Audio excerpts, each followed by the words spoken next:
Welcome back mga kalolo. So ayun, magta-trapdoor trapping uli tayo. Trapdoor training tayo. So ilalagay ko sila ron sa doon sa landing pad nila or viewing deck. Ilalagay ko sila ron. So tatakpan ko nitong karton para hindi sila makabalik. Hindi sila makabalik sa dito. Ay! Nahulog yung stick.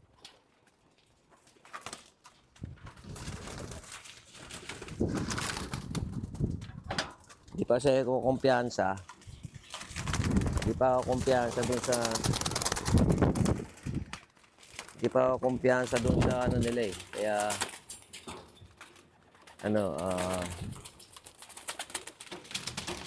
pagka nandito ako sa bahay, ina-trapdoor ko sila. Inalagay ko sila sa viewing deck.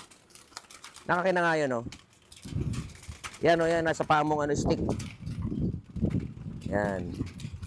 Pambabara ko lang dito sa Yan. Sinasanay ko sila rito. Tinataas ko tong yung sinasanay ko silang kusang lumipad na rito sa butas. Diretso sila sa view.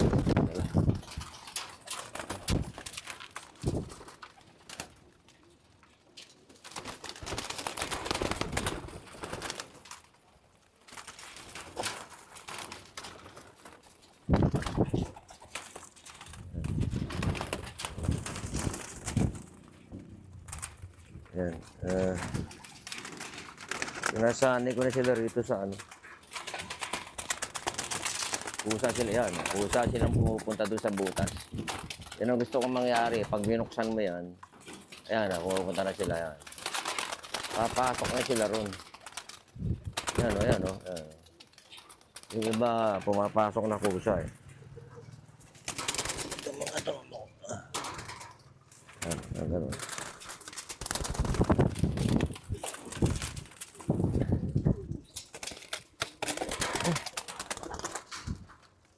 Mabagal na si Lolo. Mabagal na yung reflex ni Lolo. Yan, oh.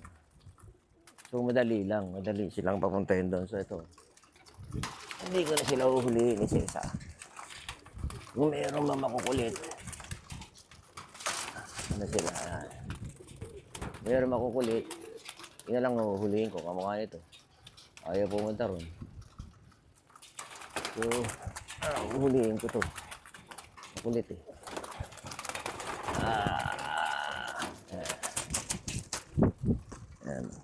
Yan. Ganda.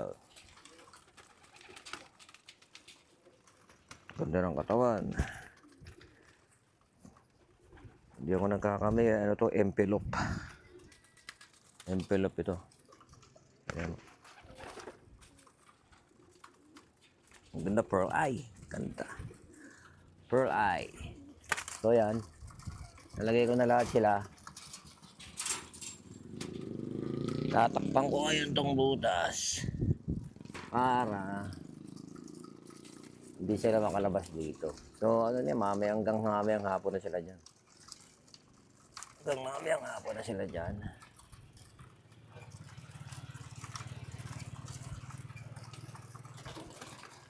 Hanggang mamayang hapon na dyan. Babara ko tong stick para good. Hindi na sila makakalabas. So dito naman ako sa kabila ngayon. Kabila. Nako. Sa kabila ngayon. Ang galing ito kasi hindi ko may bubuksan kasi maharang. Palpak ang pagkakagawa ng aking welder.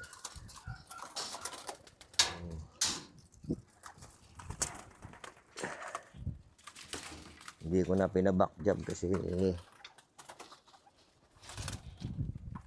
na nadismaya na.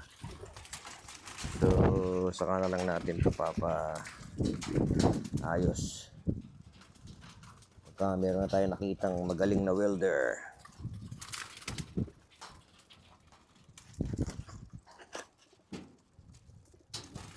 Sara natin to. Kailangan natin pa tayo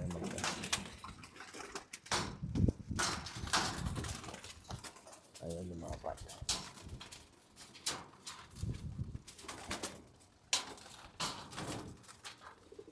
Yan. So ito ngayon, nandun natin. Ayan, nandun na iba kasi butas dito. Diba, nandun na sila. Parang alam na nila. Nahuhulihin ko sila.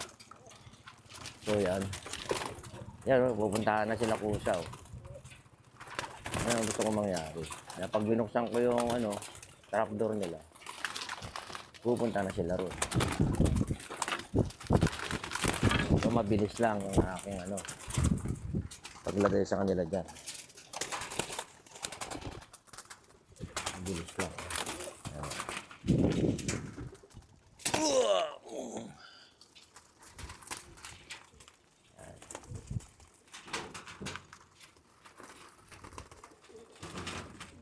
Ano naman na sila? Alam na nila yan ang pasokan nila.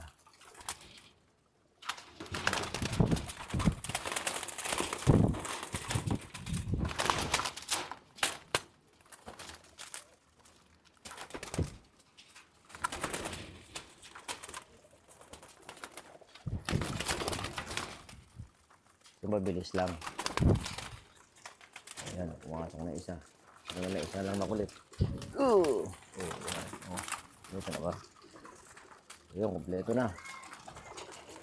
So, sasaran uli natin para di sila makabalik dito. Para di sila makabalik. Yan, gawin natin.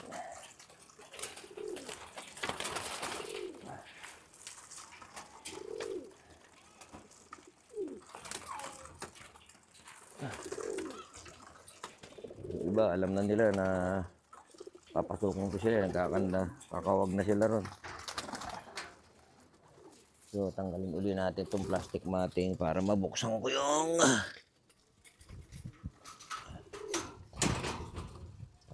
natin itong pintuan.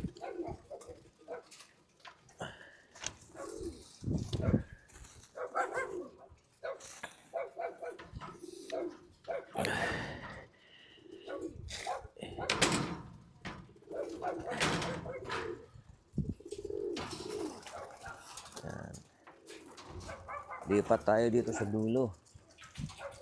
Yan, lipat tayo dito sa dulo.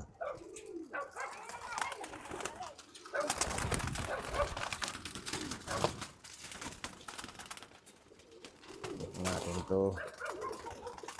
Ayan sila makapalitan.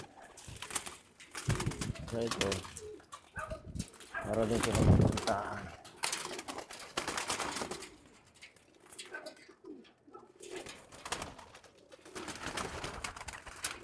Yun. Yan. Yun, nakita na iba ron. Yan. Yun na kayo. Pasok na kayo dyan sa viewing deck. Pasok na. Pasok na sa viewing deck. Yung aking Pulsa-ion. Pulsa-ion. Yung nila tuloy. Nilinis-nis tuloy yung mga pakpak nila tsaka buntot eh. Yan. Sige natin. Sige. Ayaw pa. Diba kung saan na pumapasok dun eh. Yan. Yun. Diba kung saan na pumapasok dun eh. Kasi kung dadamputin ko isa-isa yan, nasa mahigit 20 yan eh. Yung sa gitna nga, sandali lang natin 30 plus yun. Dito nasa 20. Alam ko 24 lang ito eh. Ito yung mga white plate ko, mga Japan ko. Mga white plate. Ito, white plate oh. Mga Japan ito. Mga Japan ang lahiyan ito.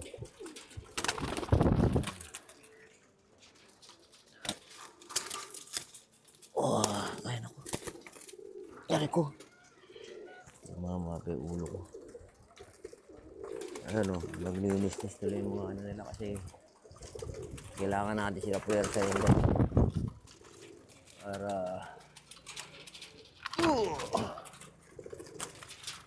last. Mahuli ka na. Ayaw mo kasing pumunta doon eh. Huwag ka na. Bang na pa. Hindi na katawag ulit. Ayun o. Doon ka na o. Oh. So, kompleto na tayo. Nandun na lahat sila sa viewing deck. Ganitong oras ko sila nilalagay dyan. So, ang oras ngayon ano eh. 11:36. Kasi,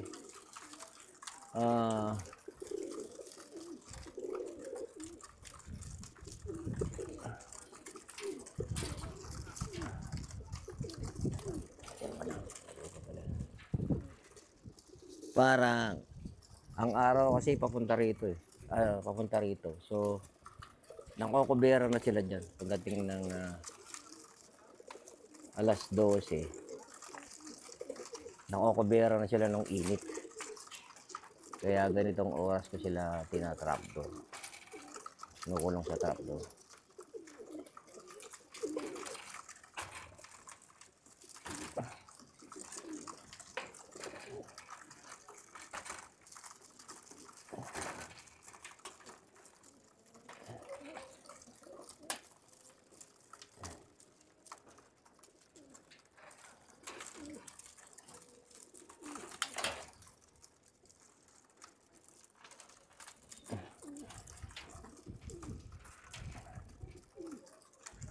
So yan, kompleto na sila. Nandun na sila sa viewing deck. So, mamayang hapon na sila natin tatanggalin dyan. Pag magpapakain na tayo.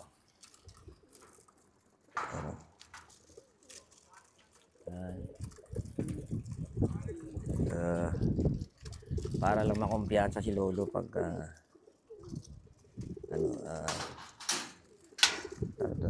pagka niroronda natin sila. Kasi ang style dyan is kailangan daw sila mag-response pag nagpapakain ka na. Sabihin, pag nagpakain ka, tinawag mo sila, magbababaan sila para kumain. So, yun ang ating purpose. Kaya ano, kaya tina-trapdoor training natin sila. Alam nila yung pasukan nila. So, yan.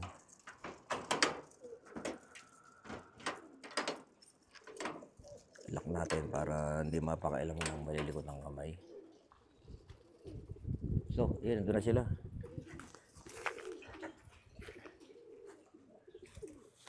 Ayun, nandun na sila. Ayan.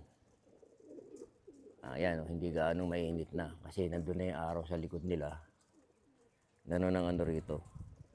Kaya sabi ko, tama din yung pagkakalagay ko ng ano, ng trapdoor nila dito sa side na to. So, dahil pagdating ng hapon, natatakpan na ng ano, nakokobera na sila, nakakobera din sila ng bahay ko dyan. Nakokobera na sila ng init ng araw. Kasi mapuno sa lugar na yan. Yan, mapuno doon kung nakikita nyo. May puno ng santol doon, tsaka puno ng mangga, tsaka kay Mito. So, yan. Yung tabi naman ng bahay ko, maraming saging. So, yan. Ito yung ano, yung barrier sa tapat ko. Pero nakikita ko naman pagka pinapalipad sila. Hindi naman nila nagiging ano yung problema. Yung iba lang dumadapo dyan, bago sila dumapo rito. Yun lang. Pero, so far, so good naman. Wala tayong naging ano. Wala naman nagiging problema. So, antayin nyo na lang kung kailan ikakarera ni Lolo yung kanyang mga kalapate. Maraming salamat sa panonood.